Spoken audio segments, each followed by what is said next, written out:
오늘부터 우리가 느헤미야라고 하는 성경의 인도를 새벽마다 받습니다.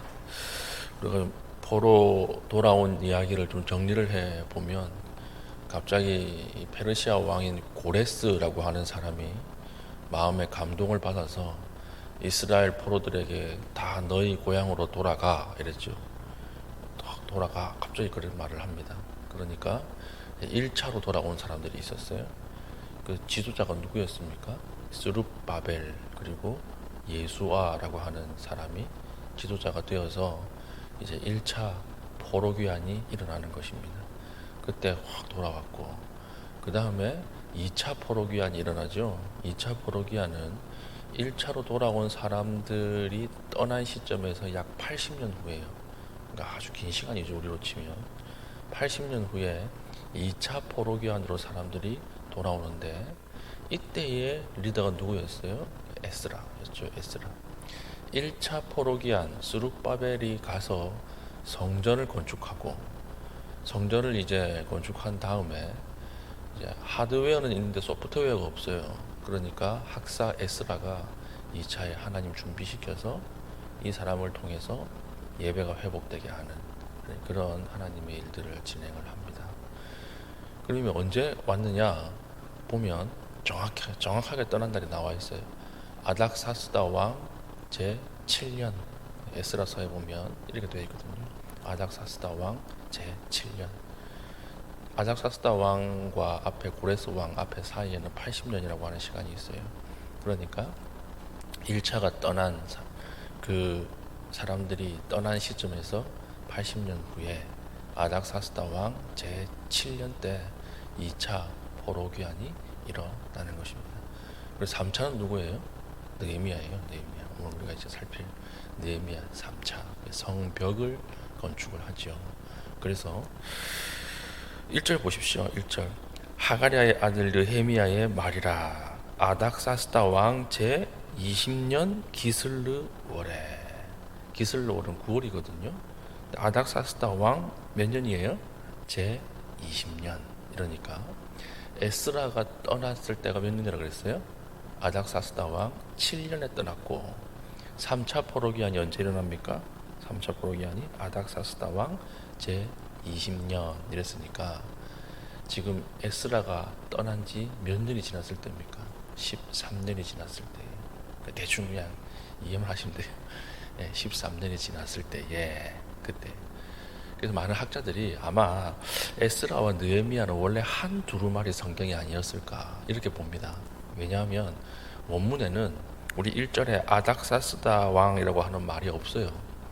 말이 없고 그냥 느헤미야의 말이라 제 20년 9월에 이렇게 돼 있어요. 그러니까 앞에 이제 문서 에스라와 원래 한 성경이 아니었을까, 한 책이 아니었을까 이렇게 이제 보는 것입니다. 그때 내가 이러면 느헤미야죠. 느헤미야가 수상궁에 있는데 내 형제들 가운데 하나인 하나니가 두어 사람과 함께 유다에서 내게 이르렀기로 내가 그 사로잡힘을 면하고 남아있는 유다와 예루살렘 사람의 형편을 물은즉. 이제 1차 떠나고 2차까지 떠난 이후에 13년이 흘렀어요. 그때 이스라엘은 어떻게 되어가고 있는가 물어보니까 하난이라고 하는 사람의 보고가 어떻습니까?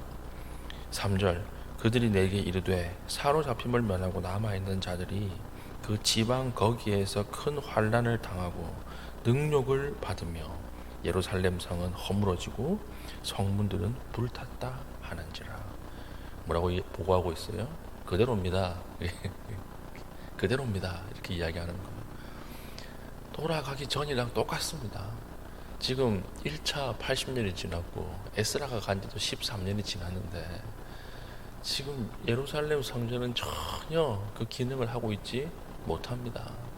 여전히 어렵습니다. 진척 사항이 없습니다. 이렇게 이제 보고가 들어온 거예요. 그러니까 4절 내가 이 말을 듣고 앉아서 울고 수일 동안 슬퍼하며 하늘의 하나님 앞에 금식하며 기도하여.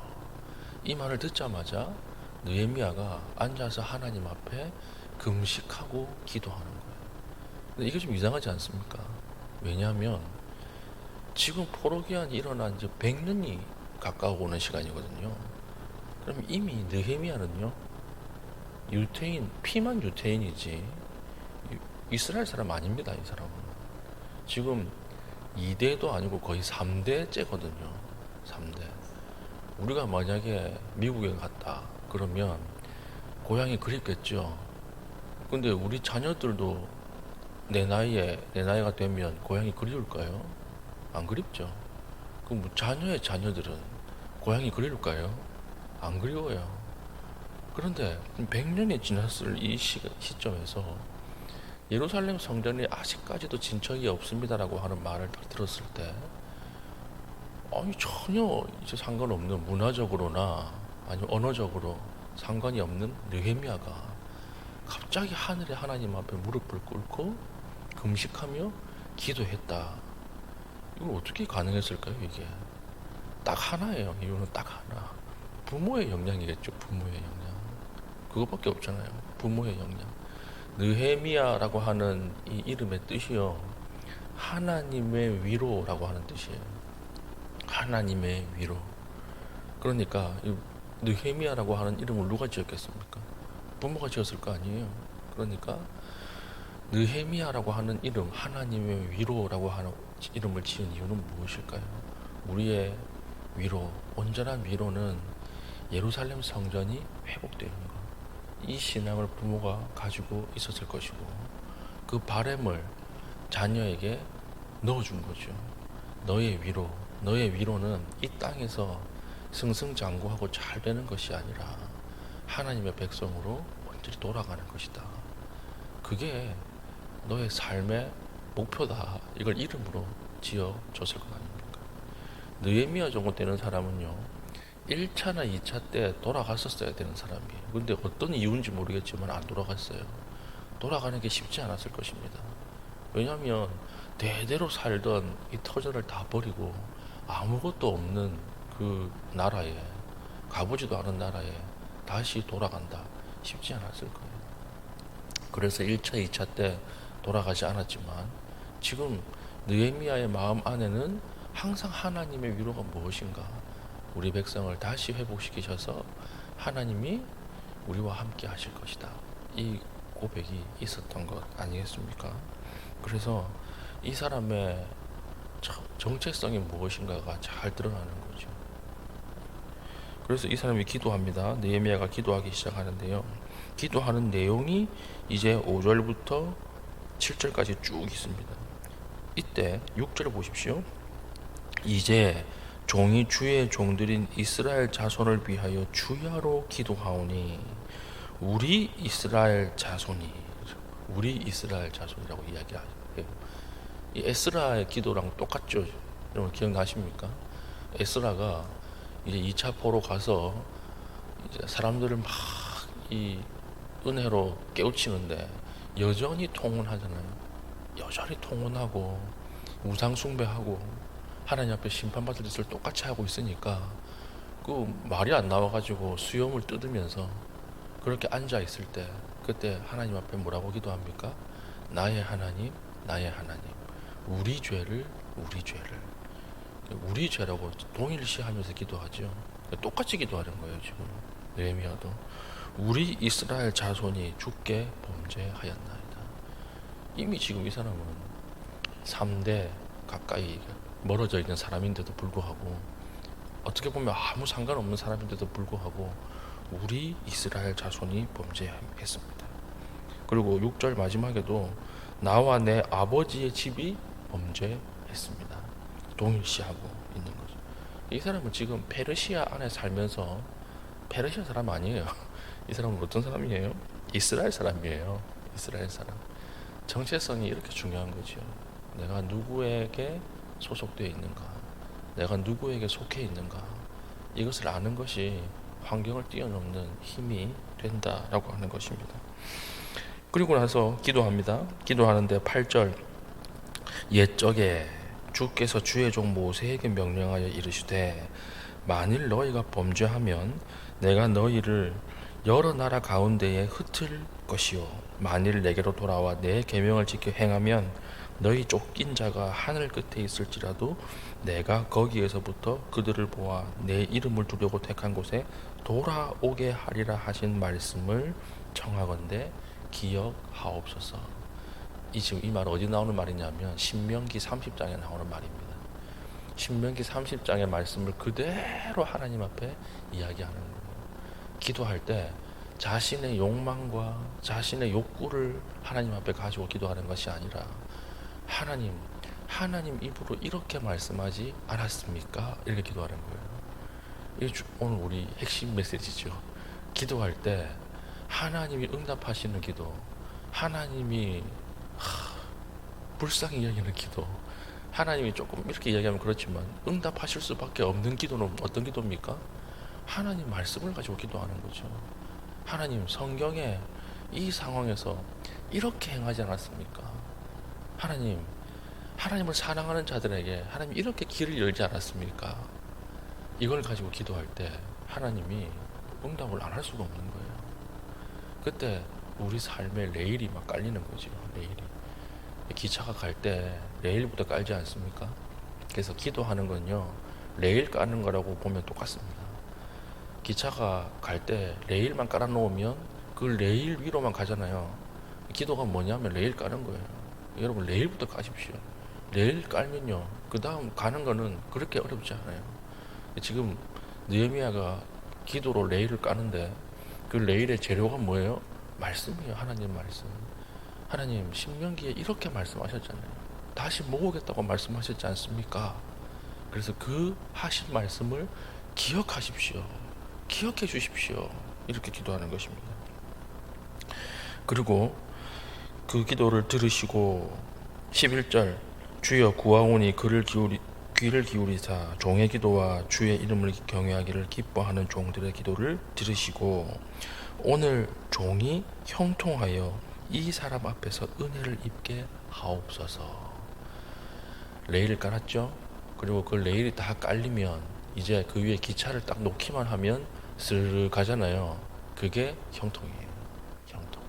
그러니까 형통이라고 하는 것은 내가 생각하는 대로 내 마음대로 되는 것이 아니라 하나님의 뜻이 이루어지는 거예요. 이게 형통이에요. 이 형통의 결과가 어떻게 나옵니까? 마지막입니다. 그때에 내가 왕의 술관원이 되었느니라. 그러니까 느헤미야라고 하는 이 사람이 기도했더니 하나님이 높은 관직에 올려주셨다. 이게 형통이 아니고요. 말씀을 가지고 하나님의 일들이 일어나게 하도록 기도했더니 하나님이 느헤미야의 삶을 사용하셔서 일하셨다. 이게 메시지예요. 이게 메시지. 그래서 형통이라고 하는 것은요, 레일이 다 깔리면 자연스럽게 하나님의 뜻을 이루기 위해서 사용되는 것, 그게 형통이에요. 요셉이 그렇죠. 요셉이 고생하다가 마지막에 총리가 됐는데 성경은 형통했다 그러잖아요. 근데 요셉이라고 하는 것은 이 사람의 하나님이 쓰이는 계획은 무엇입니까? 바로 앞에 보내는 거거든요. 그래서 팔려가고 감옥에 가고 했던 것이 바로 왕 앞에 가는 과정이었어요. 과정. 잘 간 거예요. 잘 간 거예요. 하나님 보시기에는 형통하게 막히는 거 없이 바로 앞까지 잘 간 거예요. 그래서 결국 마지막에 고대 근동에 있는 사람들을 다 살려내잖아요. 하나님의 지혜를 가지고.